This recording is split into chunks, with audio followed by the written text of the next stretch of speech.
حضور نبی کریم صلی اللہ علیہ وآلہ وسلم نے ارشاد فرمایا، تین لوگ ہیں جنہیں دیکھ کے رب تعالیٰ مسکراتے ہیں۔ صحابہ نے عرض کیا، یا رسول اللہ صلی اللہ علیہ وآلہ وسلم، وہ کون سے لوگ ہیں؟ تو محبوب خدا صلی اللہ علیہ وسلم فرمانے لگے کہ ایک وہ بندہ جب ساری مخلوق سوئی ہوئی ہے، آدھی رات کا ٹائم ہے، رات کا پچھلا پہر ہے، اور اس نے اٹھ کے وضو کیا اور مصلے پہ کھڑا ہو گیا، خدا کی یاد میں بیٹھ گیا، تو اس وقت اللہ تبارک و تعالیٰ اس شخص کو دیکھ کر مسکراتے ہیں جو اس کی شان کے لائق ہے۔ اور حضور نبی کریم صلی اللہ علیہ وآلہ وسلم فرماتے ہیں، جب مجاہد جہاد کے لیے اپنی صفیں سیدھی کرتے ہیں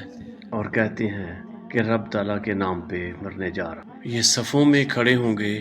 ترتیب سے لڑیں گے، ترتیب سے گلا کاٹیں گے کافروں کا، یا پھر شہادت نوش فرمائیں گے۔ پھر فرمایا کہ جب جہاد کے لوگ صفیں بناتے ہیں